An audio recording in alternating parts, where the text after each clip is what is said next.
صلاة الله سلام. Bismillahirrahmanirrahim.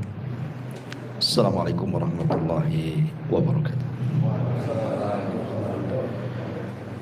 Alhamdulillah wassalatu wassalamu ala rasulillah wa ala alihi wa sahbihi wa mawalah wa la hawla wa la quwata illa billahi wa ba'du.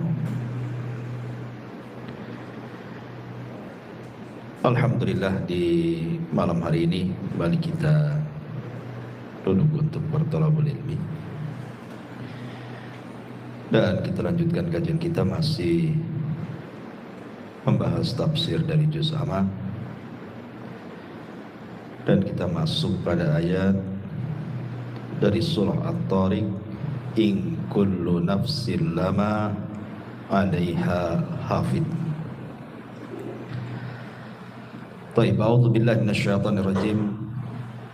Bismillahirrahmanirrahim.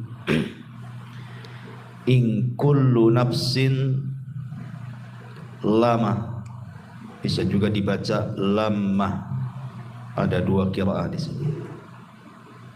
In kullu nafsin lamma atau lama 'alaiha hafiz. Falyanzuril insanu mimma khuliq. Khuliqa mimma indafi yakhruju min bainis sulbi wat tara'ib. In kullu nafsin lama 'alaiha hafid. Setiap orang pasti ada penjaganya.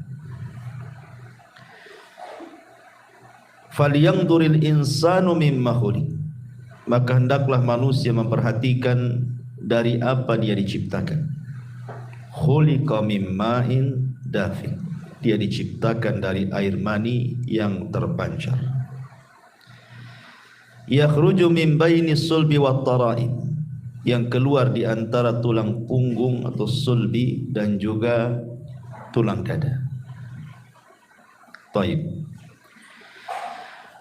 Ma'asyiral muslimin yang dimuliakan Allah Subhanahu wa taala. Allah Subhanahu wa ta'ala adalah zat yang maha rahim, penyayang. Salah satu bentuk kasih sayangnya adalah Allah menjaga kita.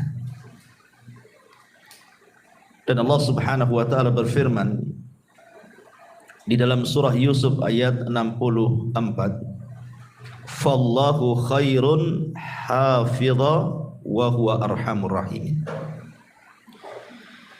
Maka dialah Allah penjaga terbaik bagi kita, dan dia maha penyayang di antara hamba-hambanya yang penyayang. Kita lihat pada diri kita sendiri.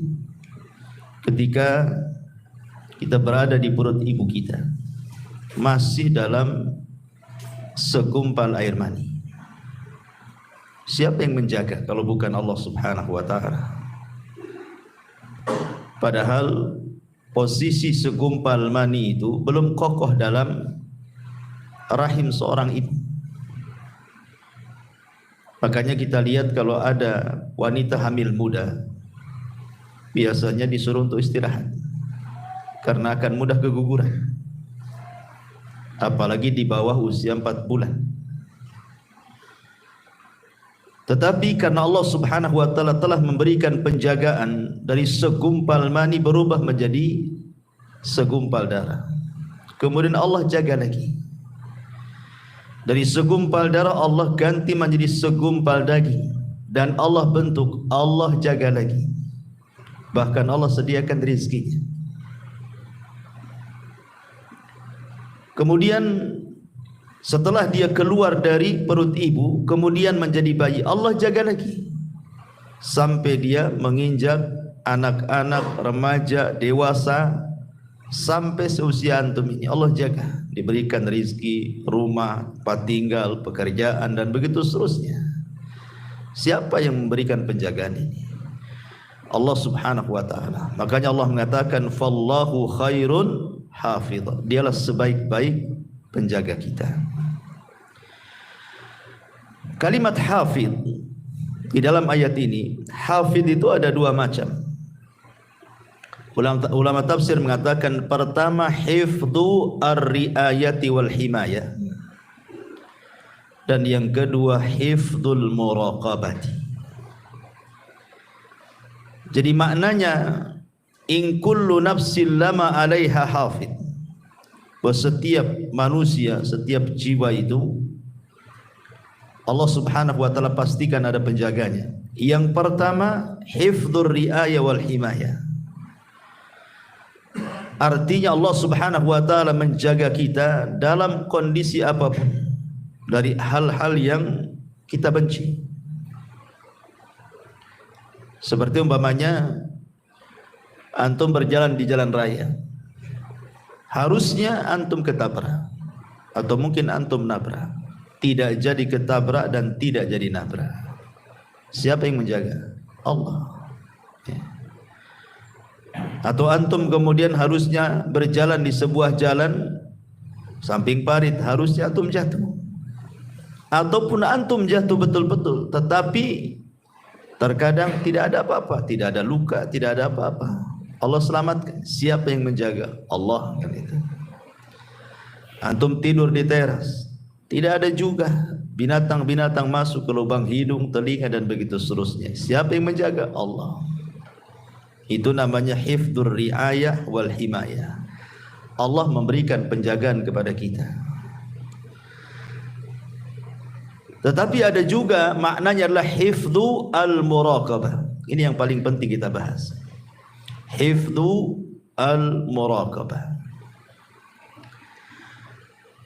Sebelum saya jelaskan hifdzul muraqabah, yang pertama saya katakan hifdzur riayah wal himayah, tadi dalilnya Allah Subhanahu wa taala mengatakan lahu muaqibatun min baini yadayhi wa min khalfihi yahfaduna min amrillah.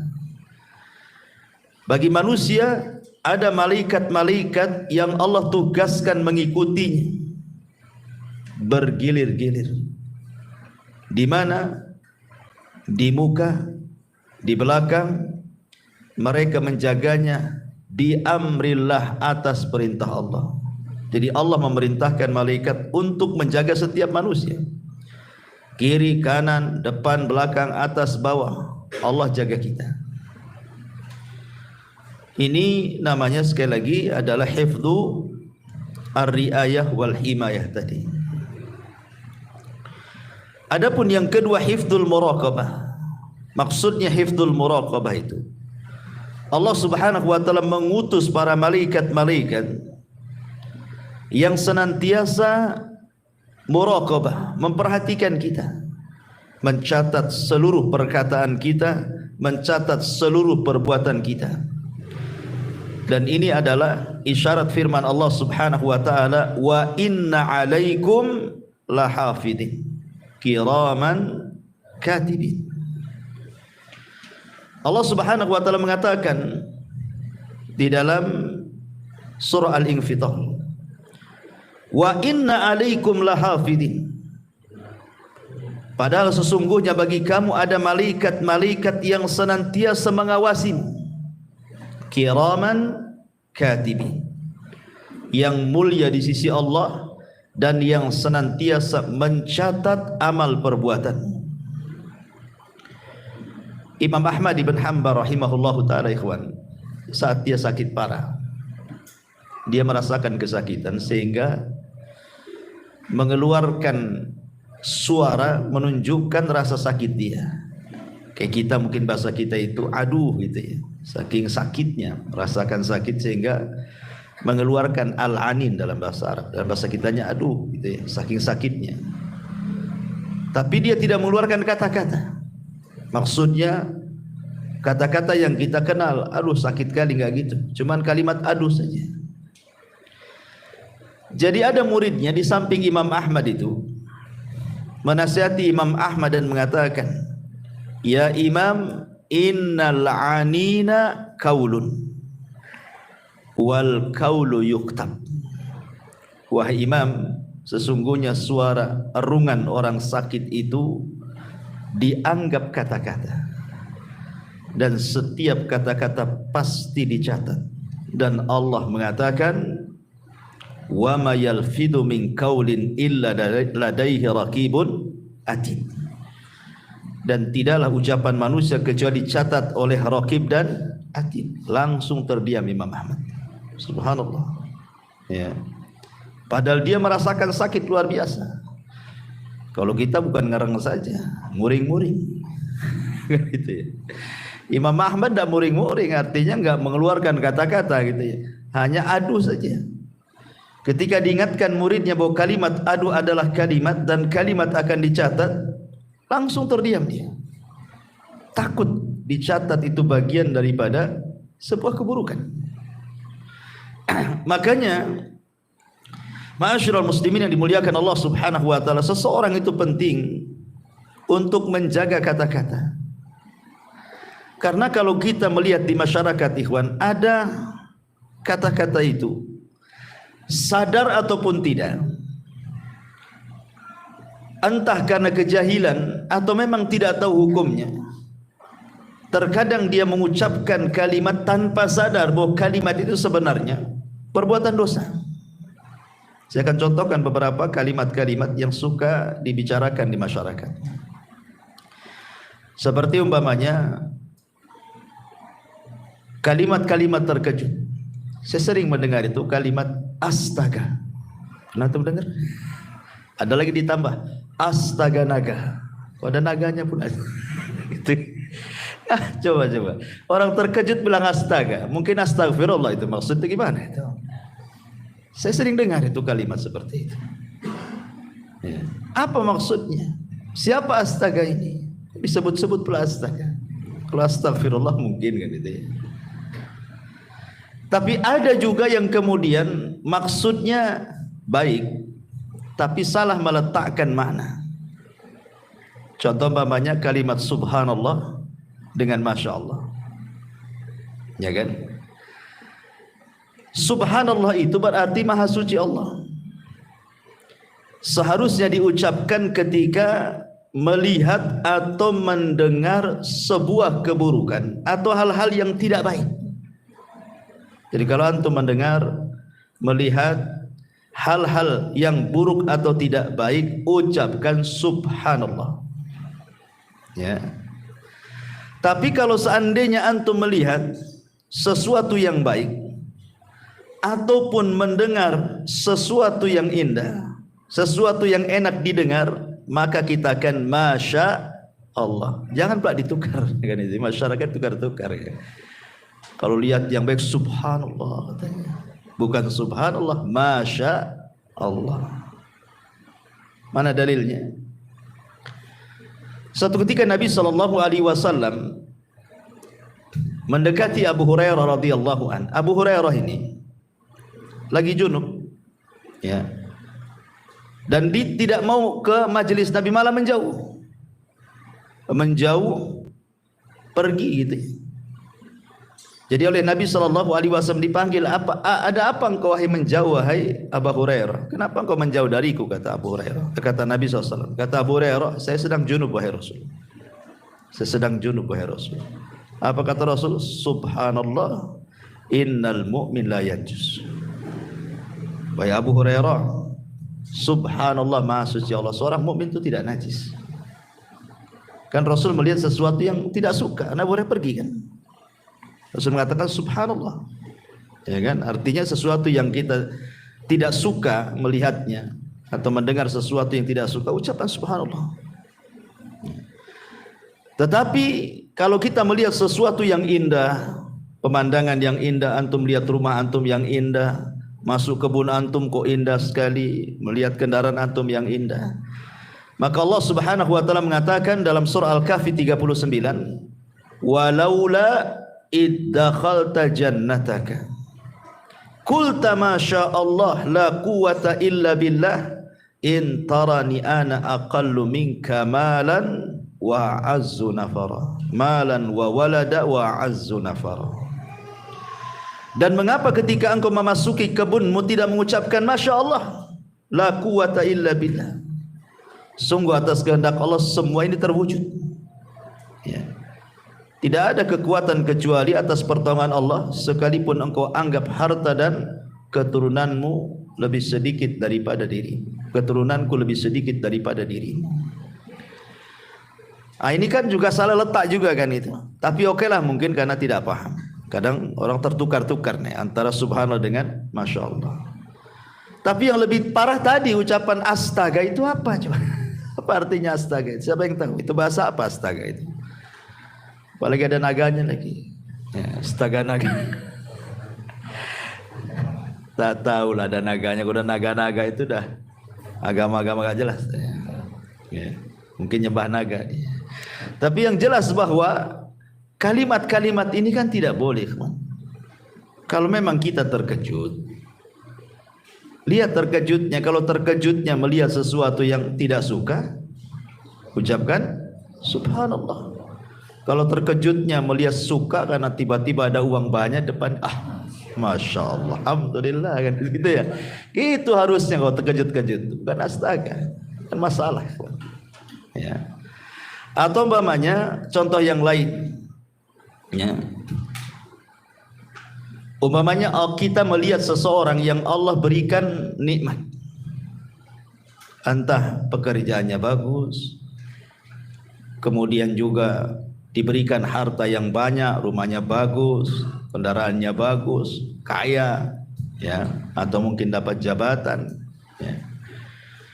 Terkadang ada orang itu yang mungkin hasad sehingga terkeluar kalimat, orang kayak gitu kok bisa kaya itu. Orang kayak gitu kok bisa kaya itu. Dari mana dia itu? Hanya punya tuyul lah. Jadi kalimat orang kayak gitu kok bisa kaya, ya, nggak pantas, dan begitu seterusnya. Ini tidak bisa. Kalimat seperti itu tak boleh. Kenapa? Karena dalam hadis Abdullah bin Mas'ud radhiyallahu an, Nabi SAW mengatakan, innallaha qasama akhlaqakum kama qasama arzaqakum. Allah Subhanahu wa taala sudah membagi akhlak kalian itu seperti membagi rizki kepada kalian. Kita kan tidak tahu urusan orang. Entah dia punya pekerjaan, entah apa, kan kita tidak tahu. Nggak ada urusan, dan kita juga tidak boleh ngurus orang. Makanya Al-Imam Ibnu Katsir rahimahullah ta'ala ketika memberikan catatan kepada surah Asy-Syura ayat 27, walau basatallahu rizqa li ibadi la baghaw fil ardi walakin yunazzilu biqadari ma yasha innahu bi ibadihi khabirun basir. Kalau Allah Subhanahu wa taala membentangkan rizki pada hamba-hambanya, terkadang ada sebagian hamba itu melampaui batas di bumi. Tetapi Allah Subhanahu wa taala terkadang memberikan sesuai dengan kadar yang bisa dipikul hambanya sesuai dengan kehendaknya. Ada hadis kursi yang mengatakan, inna min ibadi, sesungguhnya di antara hamba-hambaku, laman la yasluhu illal ghani, memang dia tidak pantas kecuali jadi orang kaya. Walau afqartuhu la fasada, kalau seandainya aku miskinkan dia, rusak dia. Tetapi ada hamba-hambaku itu la yasluhu illal faqr, tidak layak kecuali dia memang harusnya jadi orang fakir aja, tidak bisa kaya dia. Kenapa? Lau agnaituhu, kalau seandainya aku berikan kekayaan, tentu dia akan rusak agamanya. Jadi kaya miskin itu kan urusan Allah. Berhasil atau tidak itu urusan Allah. Jangan ngurus keberhasilan orang gitu dengan mengeluarkan kata-kata seperti itu. Ada pantas dia di situ. Orang kayak gitu kok bisa kaya, orang kayak gitu kok bisa jadi ini. Itu urusan dia. Tidak perlu ngurus orang. Ya.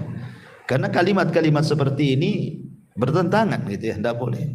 Ini contoh kedua. Contoh ketiga, atau sebaliknya, melihat orang kena musibah, entah bengkrak usahanya, entah kena penyakit badannya, entah kemalangan badannya, dan begitu seterusnya. Pokoknya melihat orang itu diberikan ujian, ekonominya, keluarganya, badannya, dan begitu seterusnya. Dengan kematian, dengan kekayaan, dengan dengan kefakiran, dengan gulung tikar usahanya dan lain-lain. Tiba-tiba kemudian kita nyeletu gitu kan. Kasihan ya. Sering kita ngomong bilang kasihan sama orang. Kasihan kali dia gitu. Ikhwan, antum harus paham bahwa Allah memberikan musibah itu karena ada beberapa sebab. Salah satu penyebabnya adalah untuk mengangkat derajat. Masa orang mengangkat derajat itu bilang kasihan? Hah? Sedang diangkat derajatnya itu bilang kasihan. Jadi kalau bisa nggak usah diangkat derajatnya gitu. Tapi segitu derajatnya kan. Nggak begitu. Bisa saja Allah sedang mengangkat derajatnya. Makanya dalam sebuah hadis Rasul mengatakan ma yusibul mu'min min syaukatin fama fawqaha illa rafa'ahu Allahu biha darajat. Tidaklah seorang hamba diberikan ujian walaupun hanya satu tusuk duri di kakinya, boleh jadi Allah sedang mengangkat derajatnya. Antum bilang kasihan. Harusnya antum bilang ya inna lillahi wa inna ilaihi raji'un. Idza asabathum musibatun qalu inna lillahi wa inna ilaihi raji'un, kan itu kan bahasanya. Ya. Jadi lihat, atau mungkin dalam bentuk teguran. Mungkin dia melakukan dosa, Allah tegur supaya dia tobat. Masa antum bilang kasihan? Biar dia enggak tobat-tobat gitu. Jadi lihat ya, ini kan bahasa-bahasa ini kadang-kadang enggak dikontrol gitu ini. Apakah bahasa ini menentang dalil ataukah tidak? Ya. Atau contoh lainnya seperti orang yang mencela zaman, mencela waktu. Kan sering di masyarakat itu orang yang mencela waktu. Ya wajar. Zaman ini zaman edan kan itu. Oh, masa zaman diedan-edan kan? Orang yang edan bukan zamannya. Dari dulu zaman itu ya kayak gini saja. Terbit matahari, terbenam dan gitu seterusnya. Jadi ada orang-orang itu yang mudah mencela waktu. Padahal Nabi SAW mengatakan dalam sebuah hadis, la tasubbud dahra fa innama ana dahrun. Jangan mencela waktu, karena akulah yang membolak-balikan waktu. Tidak boleh ya. Ataupun contoh yang lain, ucapan mengandai-ngandai itu paling banyak di masyarakat. Ucapan mengandai-ngandai itu, andai anakku tidak keluar gak ketabrak dia. Ya. Coba andai saya nggak jalan ke sini, jalan ke sebelah sana, enggaklah terperosok ke parit katanya. Kalau seandainya bukan karena dokter ini, wah sudah dioperasi saya ini. Macam-macam kan mengandai-andai di masyarakat itu. Enggak boleh. Karena Nabi SAW mengatakan al-mu'minul qawi khairun wa ahabbu ilallah minal mu'minil dhaif. Wa fi kulli khairun ihris ala ma yanfa'uka wasta'in billah. Wala ta'jaz wa in asabaka syai'un fala taqul law anni fa'altu kadza lakana kadza walakin qul qaddarallah wa ma syaa fa'al fa inna law taftahu amal syaitan. Kata Nabi SAW, mukmin yang kuat itu lebih saya cintai dibandingkan mukmin yang lemah, dan pada tiap-tiap sesuatu itu ada kebaikannya, maka ambillah dengan semangatmu apa yang bisa bermanfaat untuk dirimu, kemudian tambatkan pertolongan kepada Allah. Jangan lemah. Dan apabila musibah menimpamu, jangan mengatakan kalau seandainya aku tidak melakukan ini tentu tidak terjadi itu. Karena kalimat seandainya, andai-andai itu adalah membuka pintu syaitan, kata Rasul. Tidak boleh andai gitu, andai gini ya. Jadi kalimat andai-andai itu tidak benar, tapi yang betul katakan qaddarallahu wa ma syaa fa'al. Ya ini sudah takdirlah, memang anak saya meninggal hari ini. Bukan karena hari ini keluar, seandainya tidak keluar sekalipun, kalau memang hari itu sudah takdirnya, pasti dia mati di rumahnya. Memang sudah jadwalnya dia, sudah antrian dia kan itu. Kan keluar itu sebab saja, matinya tetap hari itu juga gitu maksudnya. Jadi tidak bisa diandai-andai itu, karena ini kalimat-kalimat yang menunjukkan apa? Penolakan takdir. Ini bahaya. Menolak takdir itu. Ya. Atau contoh yang lain pamannya ucapan mencela penyakit. Ada orang yang mencela penyakit di zaman Rasul. Ada seorang wanita namanya Ummu As-Sa'ib radhiyallahu anha. Ummu Sa'ib ini karena sakit kepala, diikat pula kepalanya dengan tali. Zaman dulu gitu, karena belum ada bodrek mungkin. Ya diikatlah kepalanya supaya mengurangi rasa sakit kepala tuh. Rasul mengatakan, malaka ya Ummu Sa'ib, apa itu kepalamu wahai Ummu Sa'ib? Tiba-tiba Ummu Sa'ib mengatakan di hadapan Rasul sallallahu alaihi wasallam, al-humma la barakallahu fi. Demam wahai Rasul, kepalaku sakit, semoga Allah tidak berkahi, katanya. Maka Rasul mengatakan, la tasubbil humma, jangan kau cela penyakit demam. Fa innaha tadhhabu khotoya bani Adam kama yadhhabul kiru khabathal hadid. Boleh jadi demammu itu bisa mengurangi dosamu. Nah gitu ya. Jangan dicela penyakit itu. Ini karena banyak orang-orang yang mencela penyakit. Kemudian juga merubah-rubah nama-nama Allah yang sudah jelas-jelas itu ismul nama-nama yang agung. Di masyarakat paling banyak tuh. Abdurrahman dibilang Maman, Abdullah dibilang Dullah kan itu. Apalagi itu masa coba? Enggak boleh. Nama Allah itu jangan dimain-mainkan. Kalau Abdurrahman ya Abdurrahman. Ngomong seperti itu. Ya Abdullah, Maman. Maman pula Abdurrahman jadi Maman, coba kan. Ada nama Allah namanya Maman? Enggak ada. Masa Abdullah jadi Dullah pula? Pada dul. Jadi enggak boleh kita ini, itu tidak ikhtiram, su'ul adab namanya ikhwan. Su'ul adab kepada Allah Subhanahu wa taala. Maka dalam kitab tauhid karya Syekh Muhammad bin Abdul Wahab ada bab namanya bab ihtiram bi asmaillah, menghargai nama-nama Allah Subhanahu wa taala. Jangan itu. Di zaman Rasul itu ada orang namanya Abu Syuraih. Kerjaannya tukang mengislah orang. Tukang di kabilahnya itu, pokoknya kalau ada orang berselisih datang didamaikan. Ya, namanya Hani ibn Kindi. Tetapi karena dia pandai mendamaikan orang, akhirnya orang-orang menyebutnya Abul Hakam. Hakam itu artinya yang pandai memutuskan perkara. Padahal namanya Hani. Jadi orang menggelari dia sebagai Abul Hakam, bapak pemutus perkara.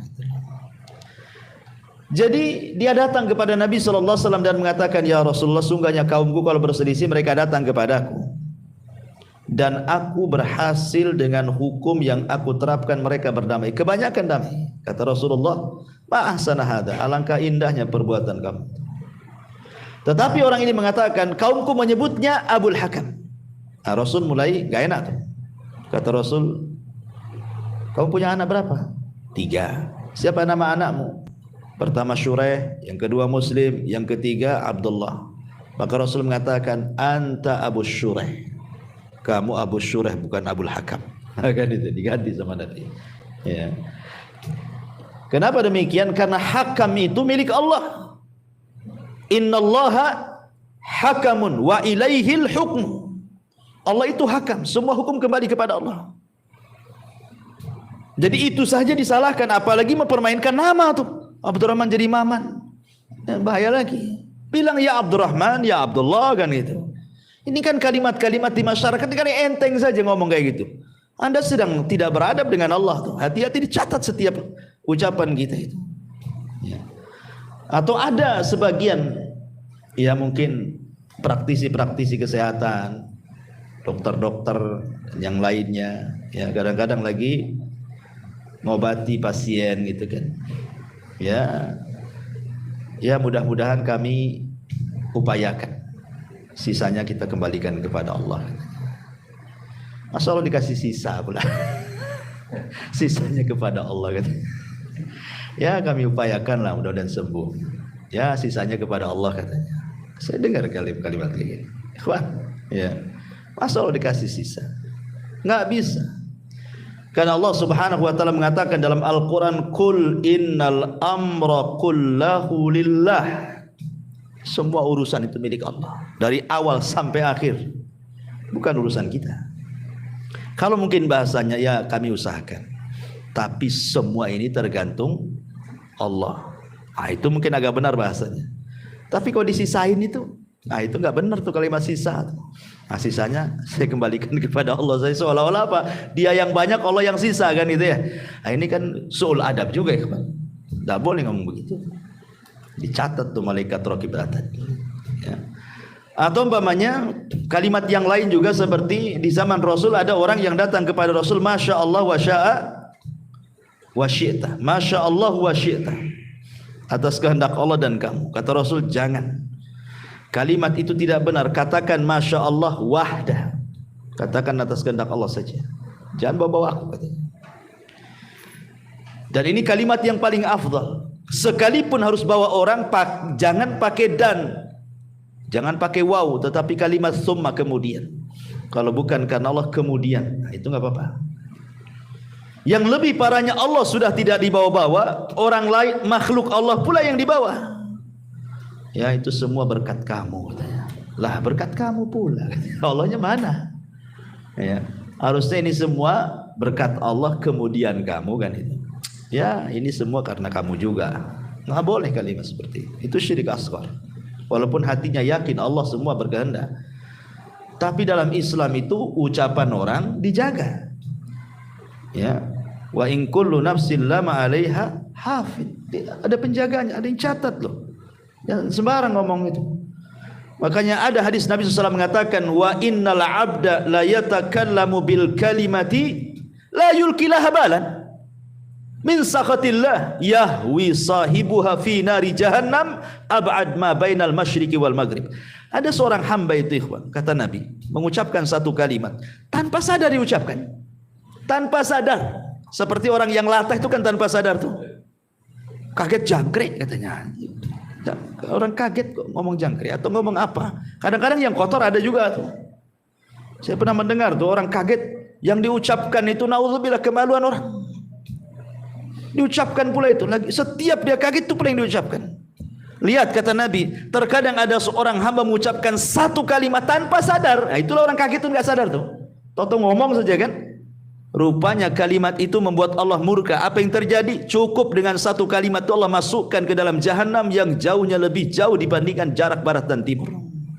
Ngeri kan? Makanya hati-hati dalam mengucapkan kalimat ini. Atau mungkin di masyarakat juga ada yang ngomong gini, saya haramkan dia nginjak rumahku katanya. Mungkin berselisih. Awas saja, saya haramkan, tidak boleh nginjak lagi di rumah saya katanya. Nah bisa ikhwan antum haram-haramkan. Haram halal itu urusan Allah. Kecuali antum melihat dosa. Ada orang berbuat riba, berbuat maksiat, haram akhirnya tidak boleh. Tidak apa-apa. Karena memang riba ya Allah yang haramkan. Zina Allah yang haramkan. Ghibah Allah yang haramkan. Kalau jelas kan? Lah antum berselisih antum ngomong saya haramkan dia masuk ke rumah saya. Emangnya Allah mengharamkan masuk ke rumah antum? Tidak bisa. Makanya Allah Subhanahu wa taala katakan dalam Al-Qur'an, "Wala taqulu lima tasifu alsinatikum al-kadhiba hadza halalun wa hadza haram." Tidak boleh mengatakan ini halal ini haram, itu urusan Allah.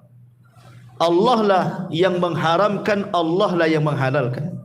Makanya Nabi SAW saja ketika dia berjanji untuk tidak minum madu gara-gara dia melihat kecemburuan Aisyah dan Hafsah ketika dia mampir di rumah Zainab, dia minum madu. Cemburulah Aisyah dan Hafsah ini. Dan mengatakan, Rasul kayaknya kamu sudah makan buah yang makanan yang bau tapi enak, tapi bau. Ya. Kata Rasul, tidak, aku minum madu. Oh, enggak wahai Rasul. Sepakat pula Aisyah dan Hafsah ini karena cemburu. Akhirnya Rasul mengatakan, ya kalau gitu saya tidak akan minum madu selamanya, kata Rasul. Turun ayat. Ya ayuhan nabi, lima tuharrimu ma ahallallahu lak tabtaghi mardata azwaji. Nabi, jangan kau haramkan sesuatu yang Allah halalkan hanya mencari keridhaan istrimu, katanya Allah. Jadi urusan halal haram itu urusan Allah. Tiba-tiba antum mengatakan saya haramkan dia masuk ke rumah saya. Ini hati-hati loh. Ya mungkin maksudnya itu dia tidak mau nginjak rumah dia, tapi jangan menggunakan kalimat seperti itu maksudnya. Jangan menggunakan kalimat halal haram, itu urusan Allah. Nah, ini kan kalimat-kalimat seperti ini, kalimat-kalimat bahaya. Dan yang lebih parah lagi, tukang laknat. Ya, tukang laknat. Ada orang nonton bola ya, gara-gara kalah itu, gara-gara nggak gol itu, dimaki tuh pemain. Anjing orang ini katanya. Masa nggak bisa gol kan? Lah, kok orang apa urusan antum dengan pemain bola? Kenapa dianjing-anjingkan orang itu? Seandainya antum yang main di situ mungkin lebih anjing lagi. Nggak bisa lagi antum.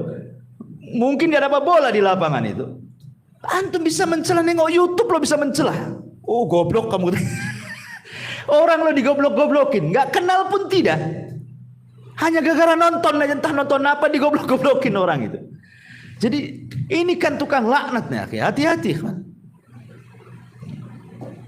Kadang-kadang mungkin dululah seandainya kita ini pernah jahiliyah suka mengucapkan kalimat bertobat, itu kalimat laknat. Nabi SAW sampai mengancam, la yakununa al-la'anuna syufa'a yaumal qiyamah wala syuhada yaumal qiyamah.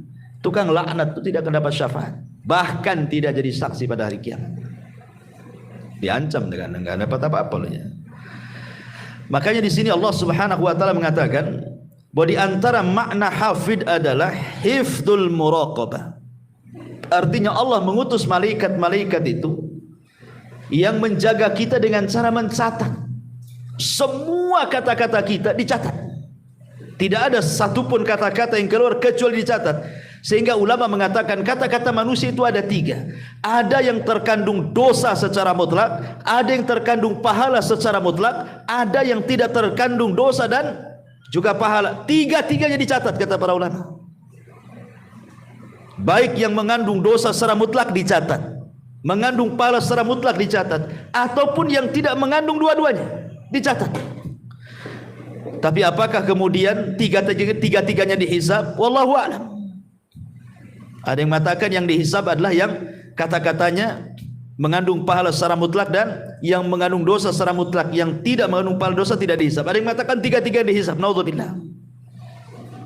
Jadi makanya dari sini penting seseorang itu untuk menjaga lisan. Makanya ulama mengatakan salah satu obat supaya kita bisa menjaga lisan itu, maksudnya untuk mengeluarkan kata-kata yang jelek, akhirnya dicatat keburukan. Karena kata-kata itu apalagi dalam bentuk tulisan, ikhwan, dan tulisan itu sudah menyebar, sulit untuk ditarik, sulit ya. Kata-kata baik lisan ataupun tulisan kalau sudah menyebar, macam mana antum menariknya coba? Antum gibai orang di depan orang, orang ini akhirnya ngikuti menukilkan perkataan antum kepada orang, akhirnya orang itu menukilkan perkataan dia dari kita, terus kemana-mana kan? Siapa yang bisa menarik kata-kata itu coba? Atau tulisan, copy paste share, sama share, gimana cara narinya? Walaupun di akun antum sudah antum hapus, tak bisa. Makanya pada hari kiamat dalam surah Yasin Allah mengatakan, yauma nakhtimu ala afwahihim wa tukallimuna aydihim wa tashhadu arjuluhum. Di hari di mana lisan terkunci, tangan pula bicara, kaki pula jadi saksi. Ya. Maka yang pertama kata para ulama, biasakan al-haya'u minallah wa min ibadillah. Tanamkan sifat malu dari Allah dan dari hamba-hambanya. Malu. Karena perkataan yang turun temurun dari para nabi itu, apa kata Rasulullah? Illam tastahi fasna ma syi'ta. Kalau engkau tidak punya rasa malu, lakukan, ucapkan sesuka kamu. Maka tanamkan rasa malu. Yang kedua, al khaufu minallah. Tanamkan rasa takut bahwa semua akan dibalas, semua ada catatannya, semua ada hisabnya, semua ada balasannya. Semua. Seorang bertasbih, subhanallah, subhanallah, alhamdulillah, alhamdulillah, la ilaha illallah. Lihat tujuannya. Karena ini dicatat. Kalau tujuan antum beribadah, berzikir kepada Allah Subhanahu wa taala, dapat pahala. Tapi kalau umpamanya tujuannya hanya takabur, ijab, menyombongkan diri saja, semua pun akan dicatat. Walaupun sama-sama ucapannya loh. Sama-sama tasbih, tahmid, takbir, itu kan ucapan bagus sebenarnya. Itu kan zikir gitu ya. Tapi itu saja dilihat siapa pengucapnya coba. Abdullah bin Mas'ud radhiyallahu anhu suatu ketika diajak oleh Abu Musa al-Ash'ari masuk ke sebuah masjid. Di masjid itu banyak halaqah memutar. Kemudian bawa batu. Tasbih sekian kali dihitung pakai batu 100 kali. Takbir 100 kali. Ini 100 kali. Nanti dipindah lagi batunya ke sebelahnya. Begitu terus. Kata Abdullah bin Mas'ud ini, kalian ini apa? Lihat loh Nabi, pakaiannya aja masih bagus, belum robek. Bencana nggak ada yang pecah. Kenapa kalian melakukan yang tidak diajarkan Nabi? Apakah kalian lebih berpetunjuk daripada agama Nabi? Ataukah sengaja kalian membuka pintu kesesatan? Syahidnya kata Abdullah bin Mas'ud, uddu sayyiatikum wa ana dhaminun alla yadhi'a min hasanatikum. Hitung kesalahan kalian dan saya jamin kebaikan kalian tidak akan hilang. Kenapa disuruh menghitung kesalahan? Coba. Tidak menghitung kebaikan. Kenapa kalimatnya hitung kebaikan kalian? Ya, kenapa hitung kesalahan kalian? Saya jamin kebaikan kalian tidak akan hilang. Hitung kesalahan kalian. Karena kesalahan itu biasanya mudah diingat. Dan kebaikan itu kadang-kadang kita tidak tahu karena pahala kebaikan itu kan dilipat gandakan. Kita susah menghitungnya. Tetapi dosa itu satu dosa satu maksiat satu dosa kan gitu. Kalau pahala ini kadang-kadang satu pahala satu amalan soleh berlipat ganda kan pahalanya. Seperti sabar. Tidak jelas berapa nominal pahala orang sabar itu. Gimana cara ngitungnya? Tapi kalau perbuatan maksiat kan jelas tuh. Satu maksiat satu dosa kan itu ya. Dan begitu seterusnya. Kecuali syirik menggugurkan semua amalan dia kan itu. Tapi lihat bagaimana di sini. Mereka kan zahirnya bagus kan, tasbih, tahlil, takbir, baca sekian kan. Sampai-sampai mereka juga mengatakan, ya Aba Abdurrahman, ma nuridu ilal khair. Wahai Aba Abdurrahman, kunyanya Abdullah bin Mas'ud, kami tidak menghendaki kecuali kebaikan loh di sini. Apa kata Abdullah bin Mas'ud? Kam min muridil khairi lan yusibah. Berapa banyak orang-orang yang menghendaki kebaikan gak dapat pahala katanya. Tidak semua sesuatu yang dianggap baik itu benar. Nah, jadi harus baik dan benar. Baik, ikhlas, benar, mencontoh Nabi, itu maksudnya begitu. Ya. Jadi tasbih itu tidak usah dihitung-hitung. Tasbih aja lah kan itu ya. Kecuali memang ada syariatnya seperti setelah sholat kan ada hitungannya tuh.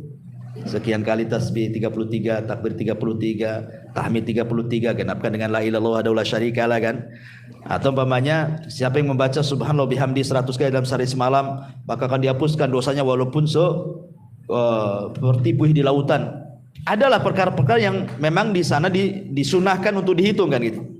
Tapi kalau zikir mutlak, sudah antum zikir aja lah, enggak usah dihitung-hitung. Sebab kalau menghitung-hitung ibadah itu biasanya cenderung i'jab li nafsi, cenderung ingin membanggakan dirinya. Saya sudah sholat sekian kali, saya sudah puasa sekian kali, sudah haji, sudah sedekah sekian. Kalau orang menghitung itu cenderung seperti itu. Tapi kalau orang tidak menghitung, ya sudahlah, tidak tahu berapa lah saya tasbih itu berapa kali, nggak tahu saya mau bangga dengan apa kan itu. Karena Allah itu hanya melihat hati bukan bilangan. Allah itu hanya melihat hati bukan bilangan. Ya. Tetapi syahidnya di sini walaupun ucapannya sama, tasbih, tahlil, takbir dicatat juga kan, tapi tidak satu catatan. Lihat kepada niat kan. Kalau niatnya hanya untuk i'jab saja, membanggakan diri, lain catatannya. Kalau memang untuk ibadah betul-betul ikhlas mencontoh Nabi, lain pula catatannya. Kenapa? Karena Allah mengatakan wa man ya'mal mithqala dzarratin khairan yara wa man ya'mal mithqala dzarratin syarran yara. Lihat di situ, ada yang baik, ada yang jelek. Walaupun itu zahirnya nampak zikir, apalagi bukan daripada itu. Seperti yang contohkan tadi, ucapan-ucapan di masyarakat itu. Ya. Maka dari sini ma'asyiral muslimin yang dimuliakan Allah Azza wa Jalla, biasakan takut. Ya, yang kedua, langkah kedua al-khaufu minallah. Sehingga dengan rasa takut mendorong tidak sembarang mengucapkan sesuatu. Yang ketiga, sibukkan dengan perkara-perkara yang manfaat untuk akhirat. Supaya kita tidak mudah ngomong macam-macam, sibukkan dengan perkara lain. Umpamanya ini satu ruangan nih, maaf ibu-ibu ya, kawan lagi gibah nih, kita mau keluar pula dari situ malas gitu ya, segan, gak enak, Ya sudah, sibukkan aja zikir, Bu. Biar orang itu gibah, ibu zikirlah. Nah, kemudian yang keempat, isti'mal uslub al-kina yati badal at-tasrih bi alfadil badi'ati allati takhullu bil haya. Atau kalau seandainya kita bisa membuat bahasa-bahasa kinayah, bahasa-bahasa yang lebih halus lagi gitu loh bahasa. Kita itu ingin marah, bisa saja kita mengatakan umpamanya dengan kalimat-kalimat yang kasar, tetapi kan dalam uslub bahasa kita di daerah-daerah masing-masing itu kan ada bahasa-bahasa yang kasar sekali, ada yang di bawahnya kasar, ada yang sedang, ada yang halus sekali, dan begitu kan setiap daerah kan ada tuh. Mestilah semua ada. Saya orang Sunda saja ada. Ya, satu kalimat itu ada yang kalau diucapkan kasar. Ya. Ada halus padahal itu juga yang diucapkannya kan. Kan kita bisa milih kata gitu maksudnya. Bukan saklek gitu ya. Kemudian juga kata para ulama mujalasatul akhyar wa musahabatus salihin. Berkawan dengan orang-orang baik yang omongannya baik, insya Allah akan sama dengan omongan dia itu. Sebab kalau berkawan dengan orang yang omongannya jelek, ibu nih berkawan dengan orang-orang gibah, pasti ikut gibah tuh. Ibu berkawan dengan orang-orang yang tidak suka gibah, lama-lama gak suka gibah juga. Nah, tergantung kawannya. Dan yang keempat mungkin belajar diam lah kan gitu. Daripada ngomong berdosa bagus diam. Kata Nabi SAW, "Falyakul khairan aw liyasmut." Kembali di sini Allah mengatakan, "In kullu nafsin lama 'alaiha hafid." Jadi hafid yang pertama maksudnya hifdzur riayah wal himayah. Allah menjaga secara umum sesuatu yang manusia tidak suka. Ya, celaka kan tidak suka. Ini itu umpamanya antum sakit, minum obat sembuh. Siapa yang menyembuhkan? Allah. Apa gunanya disembuhkan? Menjaga antum. Supaya antum bisa kerja lagi, bisa ngurus keluarga lagi, bisa ibadah lagi. Allah yang jaga. Ya. Atau hifdzul muraqabah. Allah utus malaikat-malaikat itu yang betul-betul mengawasi kita. Wa inna 'alaikum lahafidin. Siapa hafidin? Kiraman katibin, yang mencatat. Jadi setiap amal kita dicatat dan dijaga catatannya. Setiap ucapan kita dijaga dan dicatat, sehingga amal dan perbuatan inilah yang sebagai bukti kita di hadapan Allah Subhanahu wa taala. Bahwa inilah saya sudah banyak berzikir, banyak melakukan amal soleh ini ya Rob ini. Makanya dengan bangganya nanti pada hari kiamat, orang-orang yang mampu mengambil dengan tangan kanannya catatannya apa? Ha umuqra'u kitabiyah. Ah, lihat catatanku katanya. Bangga dia. Tapi orang-orang yang mengambil tangan kirinya nggak mau dipegang, maunya dilempar aja tuh. Karena dia tahu isi catatannya apa. Ya. Jadi hifdzu al-muraqabah. Dan ingat, Allah Subhanahu wa taala akan lebih menjaga lagi kepada orang-orang yang beriman. Ibrahim alaihi salatu wassalam ketika dia lempar ke dalam api, tidak ada apa-apa, tidak terbakar, tidak ada apa-apa kan. Kenapa? Karena dia menyandarkan penjagaan kepada Allah. Hasbunallah wa ni'mal wakil. Ketika Ibrahim mengucapkan kalimat ini, datang perintah dari langit, "Qul ya naru kuni bardan wa salaman ala Ibrahim." Ibrahim pun tidak terbakar. Fallahu khairun hafidha wa huwa arhamur rahimin. Allah sebaik-baik penjaga. Ya. Artinya bahwa semakin kita lebih dekat kepada Allah, lebih beriman kepada Allah, berarti penjagaan Allah semakin kuat kepada kita. Ini diantara tafsiran dari in kullu nafsin lama 'alaiha hafid. Ya, saya kira cukuplah satu ayat saja. Iya, ini sudah keringatan pula sini. Tadi kedinginan.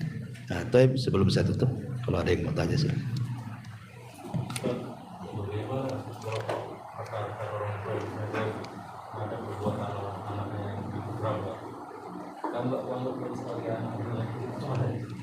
Nggak boleh. Ya. Ya kadang ucapan orang tua itu mungkin saking marahnya, akhirnya kemudian mengingkari anaknya. Kamu itu bukan anakku katanya. Oh itu anaknya kok. Gua bukan anaknya pula. Emang udah tes DNA apa? Ya. Nggak boleh orang tua itu, sekali lagi, bahwa da'watul walid liwalidihi mustajab. Doa orang tua kepada anak itu mustajab. Ingat cerita Jures. Dia sedang sholat sunnah, bukan sedang kerja, bukan karena nakal. Dia sedang sholat sunnah, dipanggil sama ibunya. Akhirnya tak mau pula dia datang kepada panggilan ibunya. Alasannya apa? Pusing Juraid, saya lagi sholat nih. Ini hak Allah. Satu sisi ibu pula manggil, ada pula hak orang tua.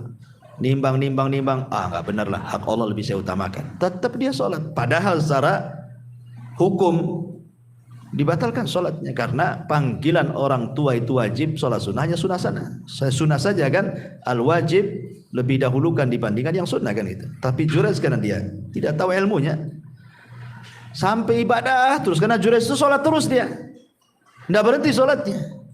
Akhirnya lain waktu ibunya manggil sholat lagi, tetap aja dia dengan sholatnya. Kesempatan lain sholat lagi, dipanggil lagi, marahlah ibunya. Akhirnya ibunya berdoa, ya Allah jangan kau wafatkan anakku si Juraid sampai kau pertemukan dengan pelacur katanya.